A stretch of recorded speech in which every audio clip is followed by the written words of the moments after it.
अगर आप मिट्टी के ट्रैक पे दौड़ोगे तो फिर आपका टाइम कुछ और आएगा, और अगर आप सिंथेटिक ट्रैक पे दौड़ोगे तो फिर आपका टाइम कुछ और आएगा। ये चीज़ आप में से बहुत सारे एथलीट्स ने नोटिस करी होगी। सेम ऐसे ही हैंड टाइम जो हम लेते हैं और इलेक्ट्रॉनिक टाइमिंग जो होता है, उन दोनों में भी बहुत अंतर होता है। बहुत सारे स्टेट में जब नेशनल के ट्रायल्स होते हैं तो हैंड टाइमिंग लेते हैं, तो आपने ये भी नोटिस किया होगा कि आपके स्टेट में सब लोग 100 मीटर में 10:70 10:80 की रेस लगा रहे हैं, और जब वो नेशनल खेलने जाते हैं तो उनका टाइम 11:10 11:20 आता है। वो इसलिए क्योंकि स्टेट में हैंड टाइमिंग लेते हैं और नेशनल में इलेक्ट्रॉनिक टाइमिंग लेते हैं। मिट्टी के ट्रैक और सिंथेटिक के ट्रैक में कितना अंतर होगा, हैंड टाइमिंग और इलेक्ट्रॉनिक टाइमिंग में कितना अंतर होगा, जानेंगे आज के इस वीडियो में। बिना टाइम वेस्ट करे आपको सबसे पहले टेबल ही दिखा देता हूँ। ये 100 मीटर का टेबल है। जो ब्लू कलर की लाइन है ये सिंथेटिक ट्रैक के लिए है, और जो ये हल्की सी ब्राउन कलर की लाइन है ये मिट्टी के ट्रैक के लिए है। अब जो ये दोनों कॉलम है इनके अंदर दो छोटे छोटे कॉलम और हैं, जिनमें से जो पहला कॉलम है वो हैंड टाइमिंग के लिए है और दूसरा कॉलम इलेक्ट्रॉनिक टाइम का है। और जो ये चारों कॉलम है इनमें से हम किसी भी एक पॉइंट पे देखेंगे तो उसके अगल बगल के नंबर एकदम बराबर हैं। मतलब अगर आपके मिट्टी के ट्रैक पे हैंड टाइमिंग इतना आता है तो फिर मिट्टी के ट्रैक पे इलेक्ट्रॉनिक टाइमिंग इतना होगा,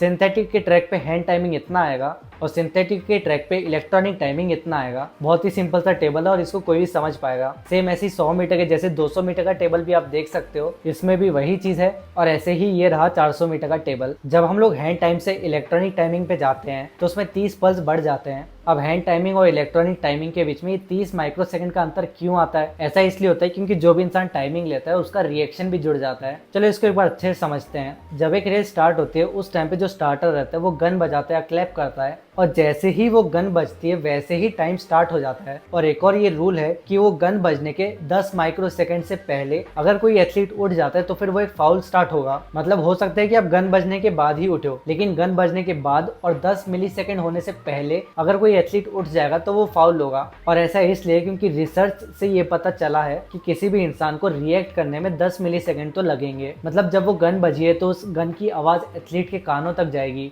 फिर उसके कान से उसके दिमाग में सिग्नल जाएगा। जब दिमाग को सिग्नल मिलेगा कि गन बज चुके हैं तब वो एथलीट रिएक्ट करेगा और ग्राउंड को पुश करना स्टार्ट करेगा। तो जो ये पूरा प्रोसेस है इसमें 10 मिलीसेकंड तो कम से कम लगते ही हैं। 10 मिलीसेकंड से पहले कोई भी इंसान रिएक्ट कर पाए ऐसा पॉसिबल नहीं है, और इसी वजह से ये टाइम को यहाँ पे सेट किया है। जो बहुत ही अच्छे एथलीट्स रहते हैं उनका 10 11 12 इतना रिएक्शन टाइम होता है। वहीं पे एक एवरेज इंसान का हम लोग 15 मिलीसेकंड मान लेते हैं। अब आप ये देखो, जैसे ही गन बजेगी टाइम तो स्टार्ट हो जाएगा, लेकिन गन बजने के 10 या 15 मिलीसेकंड बाद एथलीट उठेगा। तो सेम वैसे ही गन बजने के तुरंत बाद आप टाइम स्टार्ट नहीं कर पाओगे। गन बजने के बाद जब आप टाइमर स्टार्ट करोगे उसमें भी आपको 15 मिलीसेकंड लग जाएंगे। तो जब गन स्टार्ट हुई उसके 15 मिलीसेकंड बाद आपने टाइम स्टार्ट किया है, इस वजह से आपका जो टाइम है वो 15 मिलीसेकंड कम रहेगा। और सेम यही चीज रेस फिनिश होते टाइम होगी। जब रेस फिनिश होती है वहाँ पे लेजर लगे रहते हैं, और जैसे ही एथलीट वो लेजर को क्रॉस करता है टाइम अपने आप बंद हो जाएगा। लेकिन जब वो एथलीट उस लाइन को क्रॉस करेगा उसके बाद आप रिएक्ट करोगे, और जब आपने वो रेस को फिनिश होते हुए देखा है तो वो चीज आपके दिमाग में सिग्नल जाएगा। इस चीज में फिर से 15 मिलीसेकंड लग जाएंगे। तो इसलिए 15 मिलीसेकंड स्टार्टिंग में और 15 मिलीसेकंड बाद में, इस वजह से आपके 30 माइक्रोसेकंड कम आएंगे। आई होप आपको समझ में आ गया होगा कि हैंड टाइम और इलेक्ट्रॉनिक टाइम में अंतर क्यों होता है।